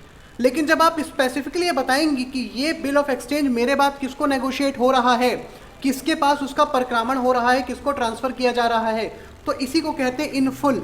मतलब आपने कंप्लीट डिटेल्स उसमें दे दी है कि ये भाई मेरे बाद इसके पास जाएगा। आपने काजल जी का नाम पीछे लिख दिया और उनकी सारी डिटेल्स आपने लिख दी, तो इसका मतलब ये है कि वो जो इंडोर्समेंट हुआ है वो काजल जी के नाम पे हुआ है। अब उस पर पेमेंट काजल जी को ही होने वाली है, ठीक है। लेकिन सिर्फ अपने साइन कर देते तो फिर वो आगे बढ़ता। तो ये इंडोर्समेंट है 15 और 16। अगर फिर भी आपको कोई डाउट आए तो आप मुझे बताइएगा, अपन यहाँ पे डायग्राम वाइग्राम बना के एक एक 1.5 घंटे की क्लास ले लेंगे इसके ऊपर, कोई दिक्कत नहीं है। फिर आता है एम्बिगुअस इंस्ट्रूमेंट, संदिग्धार्थी लिखित। अब ये संदिग्धार्थी लिखित क्या होता है, नाम से स्पष्ट है, संदिग्ध है ये, और दिया भी 17 में है। 17 मतलब खतरा, खतरा मतलब संदिग्ध। तो ये पूछा जाता है कई बार, है ना, क्या संदिग्ध है भाई, इसमें क्या समझ में नहीं आ रहा है। तो बोल रहा है कि भाई जो इंस्ट्रूमेंट हमारे सामने प्रस्तुत किया गया है, ठीक है, वो प्रॉमिसरी नोट है या बिल ऑफ एक्सचेंज है, ये समझ में नहीं आ रहा है, ठीक है। वो प्रॉमिसरी नोट है या बिल ऑफ एक्सचेंज है, वो मतलब उसमें कुछ क्वालिटीज़ आपको प्रॉमिसरी नोट की दिखाई दे रही हैं, कुछ क्वालिटीज़ आपको बिल ऑफ एक्सचेंज की दिखाई दे रही हैं। अब आप डिफ्रेंशिएट नहीं कर पा रहे हैं कि भाई ये क्या चीज़ है, ये प्रॉमिसरी नोट है कि बिल ऑफ एक्सचेंज है। ऐसी कंडीशन में उस इंस्ट्रूमेंट को बोला जाता है कि संदिग्ध लिखित है, ठीक है, एम्बिगुअस इंस्ट्रूमेंट है। लेकिन एम्बिगुअस इंस्ट्रूमेंट को डिफाइन करना, उसको इंटरप्रेट करना किसके ऊपर होता है, ये धारक के ऊपर है। धारक मतलब जो उसको होल्ड करके रखा है, जो होल्डर है, वो उसको जैसा चाहे वैसे यूज़ करे अपने हिसाब से। मतलब उसको जो रूप देना चाहे, जो अर्थ देना चाहे वो दे सकता है, कोई दिक्कत नहीं है, उसके हिसाब से माना जाएगा। अगर वो उसको बिल ऑफ एक्सचेंज मान करके काम चला रहा है तो बिल ऑफ एक्सचेंज है वो, अगर उसको प्रॉमिसरी नोट बना करके काम चला रहा है तो प्रॉमिसरी नोट है। ये ध्यान रखना है, ठीक है, कि उसका अर्थ क्या निकाला जाएगा ये धारक पे डिपेंड करता है। 18 बोल रहे हैं कि जहां की रकम अंकों और शब्दों में भिन्न है, मतलब आपने लिखा कुछ और है, उसमें नंबर्स कुछ और है। कई बार होता है ऐसा, लोग फ्रॉड कर देते हैं कि भाई मैंने आपको 10 लाख रुपए देने की बात किया, आपने एक जीरो और बढ़ा दिया, उसमें 1 करोड़ हो गया वो, अब क्या होगा। तो इसीलिए कहा गया है कि भाई आप अगर ऐसे इंस्ट्रूमेंट को, जब आप चेक देखना, एक डब्बा उसमें होता है जिसमें आप नंबर लिखते हैं और नीचे में आप उसको शब्दों में लिखते हैं। तो जब ऐसा कोई प्रॉब्लम आता है तो हम किसको मानेंगे कि जो चीज़ सही है, शब्दों में जो चीज़ें आपने लिखी है उसको सही माना जाएगा। नंबर्स तो खैर उसमें कुछ आगे पीछे करके उसको बदला जा सकता है, शब्द कैसे बदलोगे आप, ठीक है। तो जहां अंक और शब्द अलग अलग हैं वहां पे हम शब्दों के हिसाब से चलेंगे। 18 19 बोल रहा है मांग पर दे।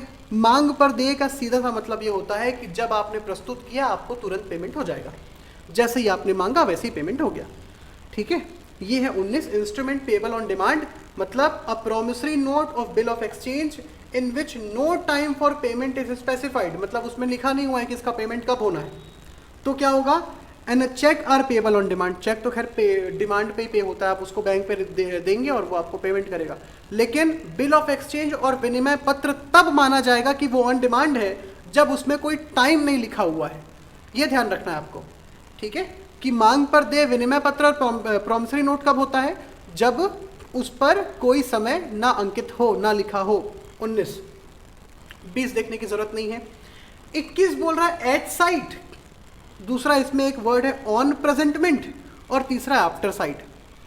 इसमें आपको ज़्यादा दिमाग नहीं लगाना है, आपको सिर्फ इतना ध्यान रखना है कि एट साइट और ऑन प्रेजेंटमेंट मतलब दर्शन पर और उपस्थापन पर का मतलब यही होता है कि वो मांग पर दे है, कोई दिक्कत नहीं है यहाँ पे, ठीक है। जो ऊपर हमने पढ़ा कि मांग पर दे लिखित क्या होती है, इसी को कहा जाता है एट साइट मतलब दर्शन पर, और ऑन प्रेजेंटमेंट मतलब ऑन डिमांड। इन दोनों का मतलब यही होता है कि जब मांगोगे तब मिल जाएगा, ठीक है। प्रॉब्लम आती है दर्शनोपरांत में, जो लिखा होता है आफ्टर साइट। तो हमको अलग अलग चीज़ें यहाँ पे दी गई हैं कि आफ्टर साइट किस किस कंडीशन में क्या होगा। तो जैसे यहाँ पे लिखा हुआ है in promissory note after presentment for sight and in bill of exchange after acceptance और नोटिंग फॉर नॉन पेमेंट और प्रोटेस्ट फॉर नॉन एक्सेप्टेंस। अब देखिए दर्शन पर दर्शनोपरांत, ये जो दर्शनोपरांत शब्द है इसका मतलब कैसे चेंज हो रहा है, ये इसका मतलब ये है कि आप जब उसको देंगे ना तो तुरंत पेमेंट आपको नहीं होगी, आपको थोड़ा रुकना पड़ेगा, उसको टाइम देना पड़ेगा अगले आदमी को पेमेंट करने के लिए। और इसका अर्थ दो इंस्ट्रूमेंट के हिसाब से बदल जाता है। जैसे इन प्रॉमिसरी नोट लिखा हुआ है वचन पत्र आफ्टर प्रेजेंटमेंट फॉर साइट, तो प्रॉमिसरी नोट को जब आप प्रेजेंट करेंगे तो आप तुरंत उससे पेमेंट नहीं मांगेंगे, थोड़ा रुकना पड़ेगा आपको। तो प्रॉमिसरी नोट के लिए क्या हो जाएगा, देखिए लिखा हुआ है वचन पत्र में दर्शनार्थ उपस्थापन के पश्चात, मतलब जैसे ही आपने उसको प्रस्तुत किया कि भाई मुझे इस पे पेमेंट चाहिए, तो उसके बाद थोड़ा टाइम आपको देना पड़ेगा और फिर आपको उसकी पेमेंट होगी। मतलब जैसे ही आपने प्रेजेंट किया उसके बाद पेमेंट हो रही है, तुरंत नहीं हो रही है, थोड़ा टाइम रुक के। लेकिन विनिमय पत्र के संबंध में इसका अर्थ बदल जाएगा, क्योंकि विनिमय पत्र को जब आप प्रस्तुत करते हैं तो सबसे पहले जरूरी है कि उसको एक्सेप्ट किया जाए। जैसे मैंने एक बिल ऑफ एक्सचेंज चांदनी जी को बनाया कि भाई आपसे अगर पूजा जी पेमेंट मांगे तो आप उनको पेमेंट दे देना, मैंने ऑर्डर दिया उनको कि इतना पेमेंट दे देना आप। पर मेरे बिल ऑफ एक्सचेंज पर पेमेंट करने के पहले चांदनी जी उसको एक्सेप्ट करेगी ना, पहले उनको एक्सेप्ट करना पड़ेगा कि हाँ वो मेरे ऑर्डर को एक्सेप्ट करती हैं कि नहीं करती हैं।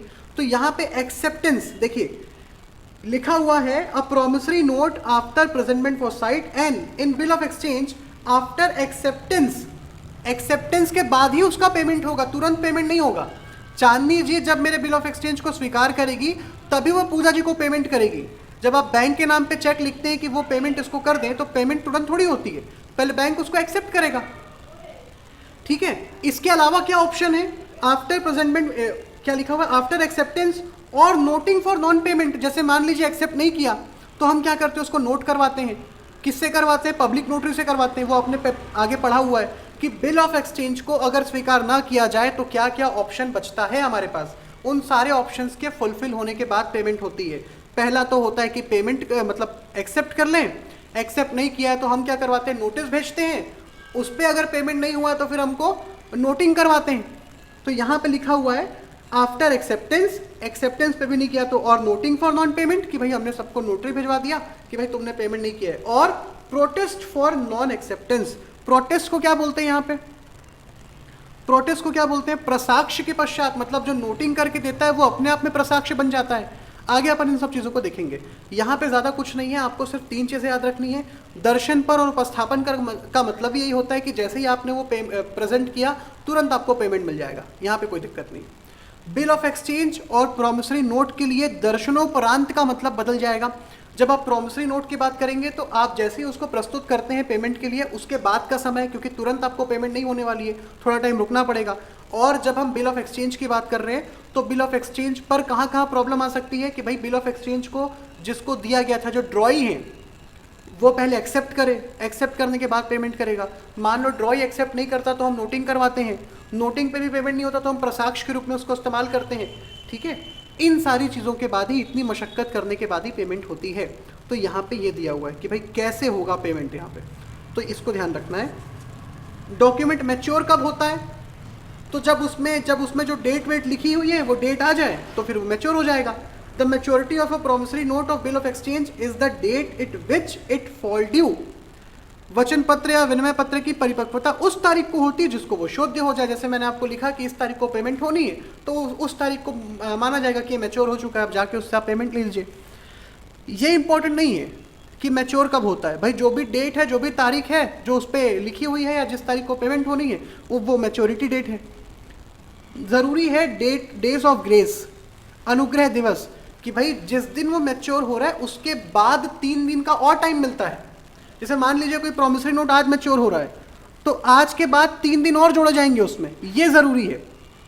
ठीक है, मान लीजिए हर वचन पत्र विनिमय पत्र जिसका मांग पर या दर्शन पर या उपस्थापन पर दे होना अभिव्यक्त नहीं है, नहीं लिखा हुआ है कि कैसे देना है, उसमें मांग पर देना है कि उसको दर्शन पर देना है या उपस्थापन पर देना है, मतलब टाइम मिलेगा वहाँ पे। तो कितना टाइम मिलेगा? तो टाइम मिलेगा 3 दिन का, क्योंकि मांग पर होता तो तुरंत देना पड़ता, वहाँ पे रुकने उकने की कोई ज़रूरत नहीं है। आपने चेक प्रेजेंट किया, आपको पेमेंट मिल गया। बिल पर लिखा हो, बिल ऑफ एक्सचेंज पे लिखा हुआ है कि ये मांग पर दे है, तो जैसे वो बिल ऑफ एक्सचेंज आप प्रेजेंट करेंगे वैसे ही पेमेंट मिल जाएगी। लेकिन अगर ऐसा नहीं लिखा हुआ है उसमें, इसका मतलब आपको सामने वाले को टाइम देना पड़ेगा। वो टाइम कितना देना पड़ेगा? तो यहाँ लिखा है 3 दिन का अनुग्रह दिवस दिया जाएगा, ग्रेस पीरियड दिया जाएगा। ठीक है, इसके बाद सेक्शन नंबर 23 आता है, ये काउंट की बात कर रहा है कि आप दिन को कैसे गिनेंगे। बहुत सिंपल सा ट्रिक यहाँ पे है, कुछ नहीं करना है। अनुग्रह दिवस तो आप जानते हैं कि 3 दिन का मिलता है। गिनने का जो तरीका है वो ये है कि जैसे इसमें आप देखिए, सबसे पहला आपको मैं इसका इलस्ट्रेशन समझाता हूँ, उससे ही आपको क्लियर हो जाएगा, इतना लंबा चौड़ा पढ़ने की जरूरत बिल्कुल नहीं है। 29 जनवरी 1878 तारीख को एक परक्राम में लिखत ऐसे बनाया गया कि वह उस तारीख से 1 महीने के बाद देय है। मतलब मैच्योरिटी डेट क्या है? 29 तारीख से 1 महीने के बाद। अब हम जब गिनना शुरू करते हैं ना, तो जाहिर सी बात है महीना कैसे गिनेंगे? हम लिमिटेशन एक्ट में देख चुके हैं कि जहाँ से टाइम शुरू होता है उसको स्किप करते हैं। 29 के बाद 30, 31, 32, 31, 1, 2, 3, 4 करके गिनेंगे। ज़्यादा आसान क्या होता है कि पहले महीने की 29 तारीख से अगले महीने की 29 तारीख तक गिन लो, पर अगला महीना फरवरी वाला है, उसमें तो 29 दिन होते ही नहीं है। तो अगर ऐसी कोई प्रॉब्लम फंस रही है कि जो डेट आपको पहले महीने में दी गई है वो दूसरे महीने में आती ही नहीं है, तो उस महीने का जो भी आखिरी दिन है उसको हम मान लेंगे कि वहाँ पे महीना हमारा कंप्लीट हो रहा है।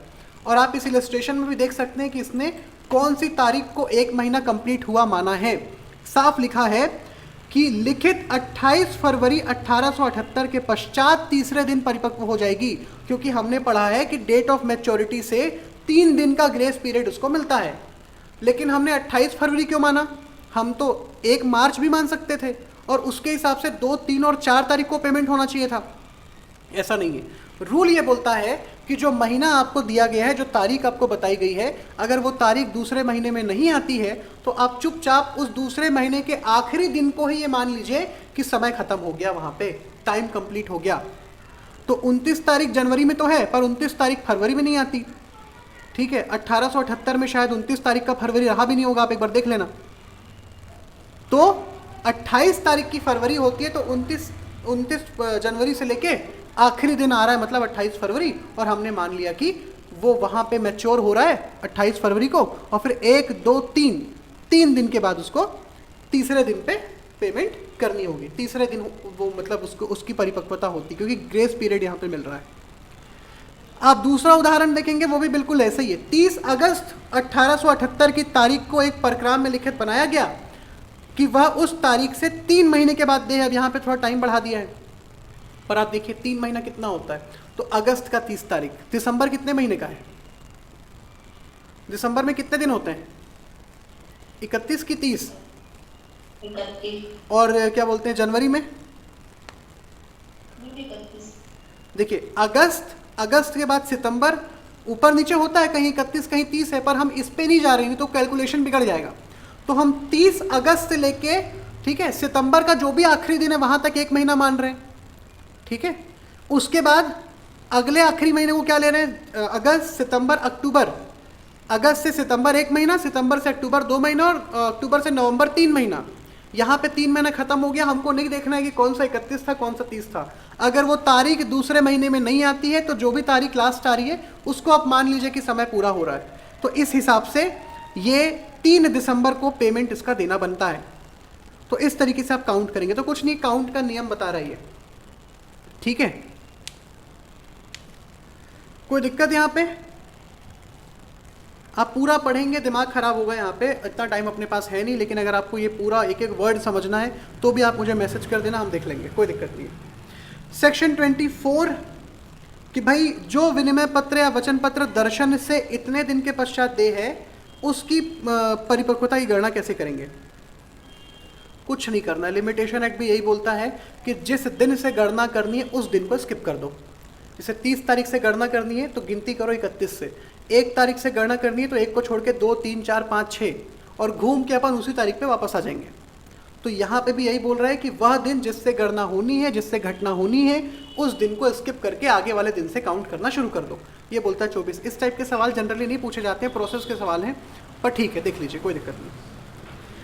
25 जब लोग अवकाश है, कोई बात नहीं, अगले दिन से काउंट कर लो या अगले दिन पेमेंट कर देना, ठीक है। तो क्या बोल रहा है? When day of maturity is a holiday, when the day on which a promissory note और bill of exchange is at maturity is a public holiday, the instrument shall be deemed to be due on the next proceeding business day। तो अगले जो भी business दिन होगा, अगला काम करने का जो भी दिन है, वहां पर आप उसका प्रवर्तन करवा लीजिए। ये माना जाएगा कि वो दूसरे दिन मैच्योर हुआ है, कोई दिक्कत नहीं।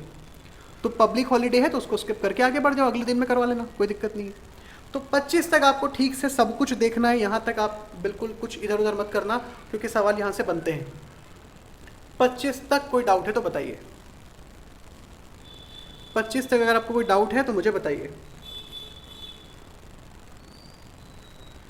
चलिए, अध्याय 3 वचन पत्र, विनिमय पत्र और चेक के पक्षकार के बारे में बात कर रहा है। इसका ना अपन कोशिश करूंगा मैं कि एक ट्रिक आपको बता दूंगी, आप इसके चैप्टर्स और सेक्शंस कैसे याद कर सकते हैं, पर ठीक है, अभी इसको पहले समझ लेते हैं। इसको आप सीधे रिलेट कर दीजिए कॉन्ट्रैक्ट एक्ट के, क्योंकि ये खुद बोलता है कि वो व्यक्ति जो संविदा करने में समर्थ है सब कर सकेगा, ठीक है। ऐसा हर व्यक्ति जो उस विधि के अनुसार, उस अवधि के अनुसार जो संविदा अधिनियम में दी गई है समर्थ है, वचन पत्र, विनिमय पत्र, चेक की रचना, लेखन, पृष्ठांकन, प्रतिग्रहण, परिदान, परक्रामण सब कुछ कर सकता है, ठीक है, और उससे बाध्य भी होगा। लेकिन इसका मतलब क्या है कि जो कॉन्ट्रैक्ट नहीं कर सकता वो नेगोशिएशन भी नहीं कर सकता? क्या कर सकता है? इसका जो अप्राप्तव्य वाला सेक्शन है वो इंपॉर्टेंट है। A minor may draw, endorse, deliver and negotiation such instrument so as to bind all parties except himself। कि भैया माइनर सब करेगा, कोई दिक्कत नहीं, होली खिलाओ उसको, दिवाली मनवाओ, सब कराओ, लेकिन अगर कोई गलती हो गई, बम वम किसी दूसरे घर में फूट गया, किसी दूसरे का घर उसने रंग दिया, तो उसके लिए उसकी कोई जिम्मेदारी नहीं है, वो माँ बाप को पकड़ना आप जाके। तो यहाँ भी यही बोल रहा है कि वो ना केवल ड्रॉ कर सकता है, लेखन, पृष्ठांकन, परिधान, परक्रामण सब करेगा, और ऐसे करेगा कि उसके अलावा सब कोई जिम्मेदार होंगे, ठीक है। जो दूसरे पक्षकार है उन सब पर उसकी बाध्यता होगी, उस माइनर पे कोई लाइबिलिटी नहीं आएगी। ये बिल्कुल एजेंसी जैसा कुछ कुछ है, ठीक है, कि वो हक में तो अधिकार रखेगा, प्रॉफिट तो शेयर करेगा, पर कोई रिस्पॉन्सिबिलिटी उसकी नहीं होगी।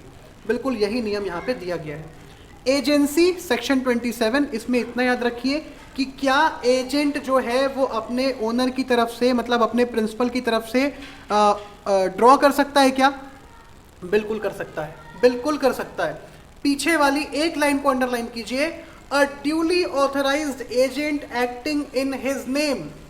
बिल्कुल उस तरीके से अगर कोई अभिकर्ता है जो सम्यक रूप से प्राधिकृत किया गया है अपने मालिक की तरफ से काम करने के लिए, उसके नाम से काम करने के लिए, तो बिल्कुल अपने प्रिंसिपल की तरफ से वो जो बिल ऑफ एक्सचेंज है या जो प्रॉमिसरी नोट है, जो नेगोशिएबल इंस्ट्रूमेंट है, उसको ड्रॉ करने का हक रखता है, ठीक है।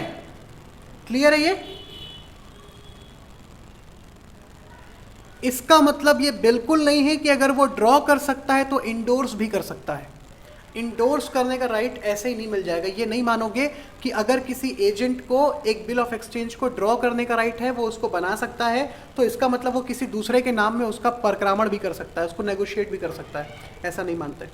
लेकिन हाँ, अगर आपसे ये पूछे कि क्या कोई एजेंट जो है वो कर सकता है क्या, बिल्कुल कर सकता है। वो बिल ऑफ एक्सचेंज जो है या फिर जो प्रॉमिसरी नोट है या फिर जो नेगोशिएबल इंस्ट्रूमेंट एक्ट है उसको ड्रॉ करने का राइट रखता है। ज़रूरी क्या है कि वो सम्यक रूप से प्राधिकृत हो, ठीक है। इसके अलावा नीचे वाला जो लिखा हुआ है ये बोल रहा है कि स्पेशल अथॉरिटी देनी होगी, जो नीचे वाला पैराग्राफ है, a general authority to transfer business, ठीक है, and to receive and discharge debts does not confer upon an agent the power of accepting और endorsing bill of exchange so as to bind his principal. जैसे principal जो है सामान्य मामलों में अपने एजेंट के किए काम से बाध्य होता है, वैसी बाध्य होगा, लेकिन ज़रूरी यहाँ पे क्या होगा कि उसको विशेष रूप से ऐसा काम करने का अधिकार दिया गया हो। ठीक है, क्लियर है? तो साधारण विनिमय पत्र से या साधारण पृष्ठांकन से ऐसा नहीं कर सकते आप, साधारण प्राधिकार से ये नहीं होगा, स्पेशल ऑर्डर देना पड़ेगा, स्पेशल अथॉरिटी आपको देनी पड़ेगी। ये बोल रहा है इसका सबसेक्शन, इसका पैराग्राफ नंबर 2। ठीक है, ड्रॉ करने का अर्थ अधिकार है, इसका मतलब ये नहीं है कि वो इंडोर्स भी कर सकता है, ऐसा नहीं मानोगे। इंडोर्स करने का राइट देना है तो उसको उसके लिए भी स्पेशल अथॉरिटी देनी पड़ेगी। सेक्शन 27, एजेंट ड्रॉ कर सकता है, बिल्कुल कर सकता है स्पेशल अथॉरिटी से, इतना ही याद रखना है आपको। सेक्शन 28, हस्ताक्षर करने वाले अभिकर्ता का दायित्व क्या है? क्या होगा भाई हस्ताक्षर करने वाले अभिकर्ता का दायित्व? हस्ताक्षर कर रहा है अगर वो प्रिंसिपल की तरफ से अपना नाम नहीं बता रहा है कि वो एजेंट है, अपने कॉन्ट्रैक्ट में भी ये पढ़ा हुआ है ना कि अगर वो नहीं बता रहा है नाम कि भाई मैं एजेंट हूँ, प्रिंसिपल कोई और है, तो जाहिर सी बात है कि वो पर्सनली लाइबल हो रहा है या पर्सनल लाइबिलिटी ले रहा है। लेकिन अगर उसको किसी ने उकसाया है, ठीक है, प्रेरित किया है, इंड्यूस किया है कि भाई एक काम कर, तू साइन कर, बिंदास कर, तेरे ऊपर कोई लाइबिलिटी नहीं आएगी, हम तेरे प्रिंसिपल के ऊपर ही लाइबिलिटी लेके आएंगे, तो ऐसी कंडीशन में उसकी लाइबिलिटी नहीं बनेगी, ये ध्यान रखना। ठीक है, मालिक को दायी ठहराया जाएगा अगर ऐसा बोलता है, तो ऐसे व्यक्तियों के प्रति उसकी कोई जिम्मेदारी नहीं है। ये बोल रहा है क्या बोलते हैं इसमें 28 में, लेकिन 28 पेपर में पूछा नहीं जाता है, अगर आपको देखना है तो देखिए, नहीं तो कोई दिक्कत नहीं। प्रोसीजर का मैटर कभी भी MCQs में नहीं पूछा जाएगा, ध्यान रखिएगा। ठीक है, वही पूछा जाता है जो MCQ सवाल बनते हैं, पर ठीक है अपन देख लेते हैं। 29 बोल रहा है हस्ताक्षर करने वाले विधिक प्रतिनिधि का दायित्व। तो विधिक प्रतिनिधि कौन होते हैं भाई? आपको मालूम है कि जो क्या बोलते हैं आपके रिप्रेजेंटेटिव्स हैं, जो लीगल रिप्रेजेंटेटिव्स हैं, भाई किसी की मृत्यु हो गई है, उसके लीगल रिप्रेजेंटेटिव्स आए हैं, वो सारे प्रॉपर्टीज़ पे, सारी चीज़ों पे अपना अधिकार जता रहे हैं, तो उससे संबंधित जो भी दायित्व हैं वो भी उनके होते हैं, जब तक कि उसने अपने उन अधिकारों को सीमित ना कर लिया हो कि भाई मैंने अपना इतना ही हिस्सा लिया है, तो जिम्मेदारी में भी मेरी इतनी ही, जो इतना परसेंटेज ही बनेगा। तो ये माना जाता है कि उसको उसका दायित्व बनता है, व्यक्तिगत रूप से वो अपने ऊपर जिम्मेदारी ले रहा है, जब तक कि उसने उस चीज़ को परिसीमित ना कर लिया हो। किस चीज़ को? जो राइट उसको मिल रहा है। जैसे क्या होता है ना कि लोग पहुंच जाते हैं कि इसके 10 करोड़ की प्रॉपर्टी है, सारी प्रॉपर्टी मेरी है। कानून ये बोलता है कि अगर आप किसी के अधिकारों पे अपना अधिकार जता रहे हैं तो उसकी जिम्मेदारियां भी आप ही की जिम्मेदारियां, ये माना जाएगा।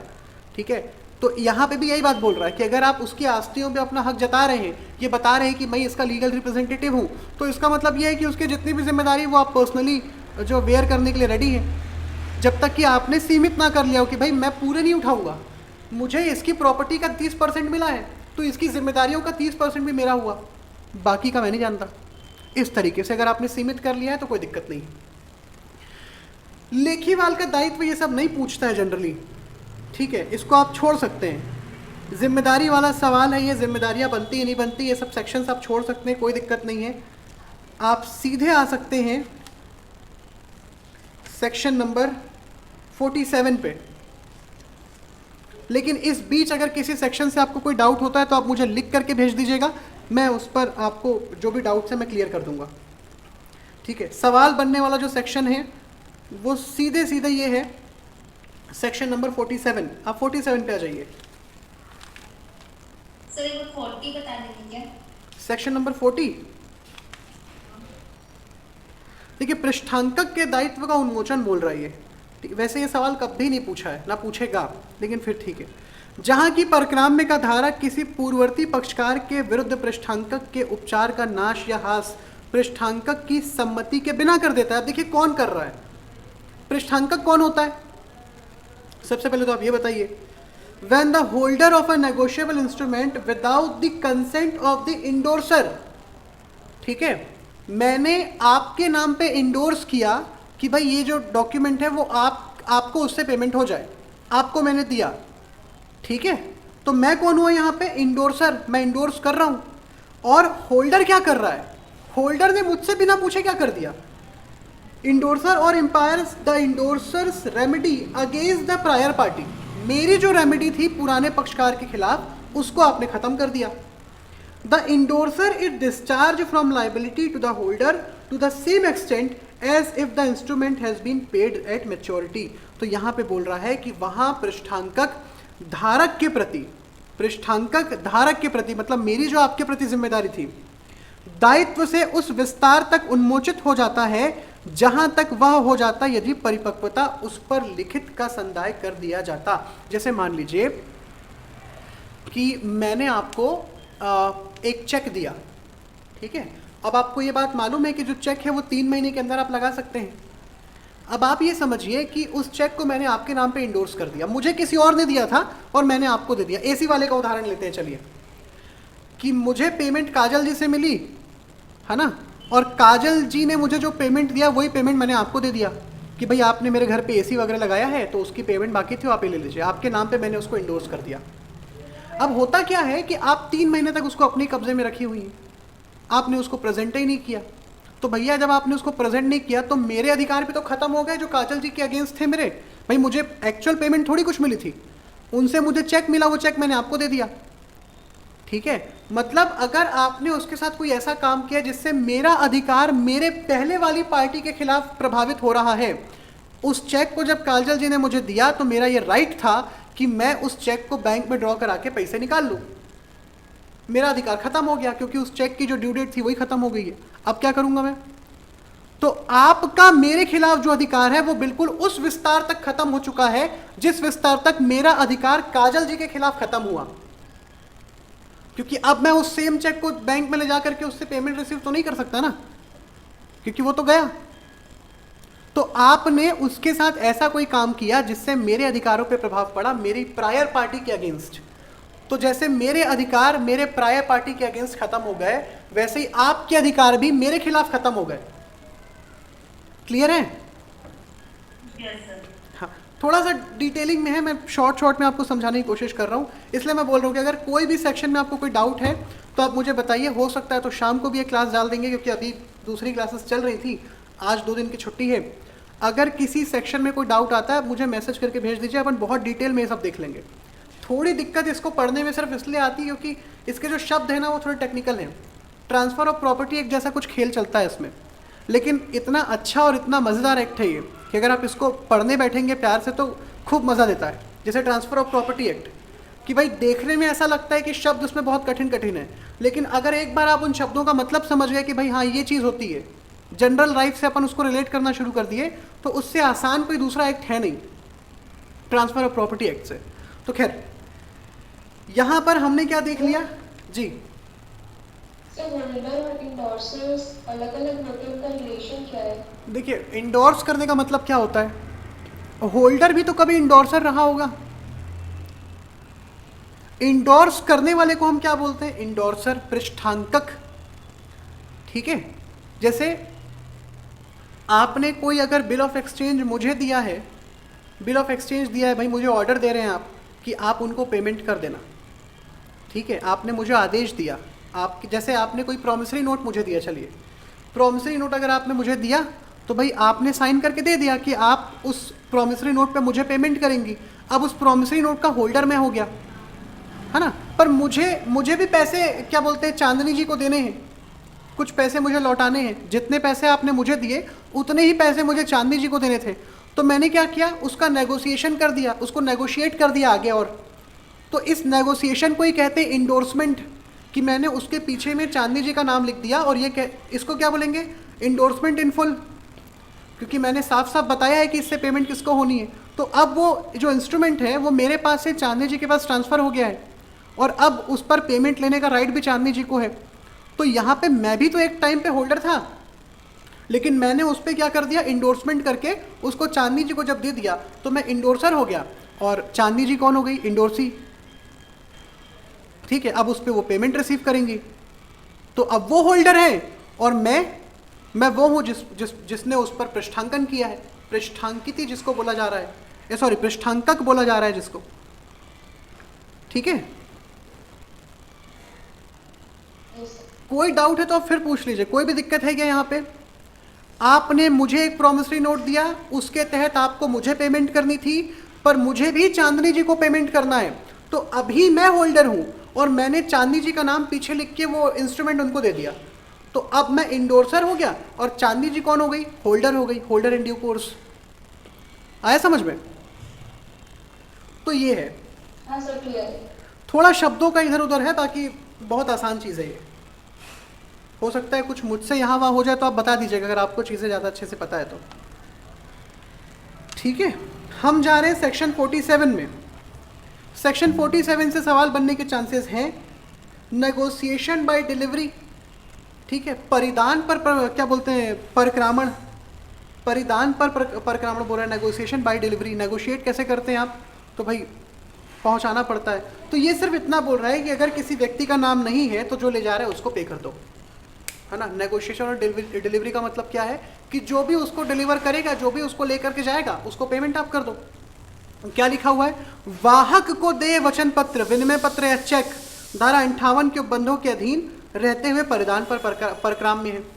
ठीक है, परिधान पर परक्राम्य का मतलब भी ये है कि जो उसको लेकर पहुंचा है उसके हाथ में पेमेंट रख दो, क्योंकि उस पर किसी का कोई नाम है नहीं।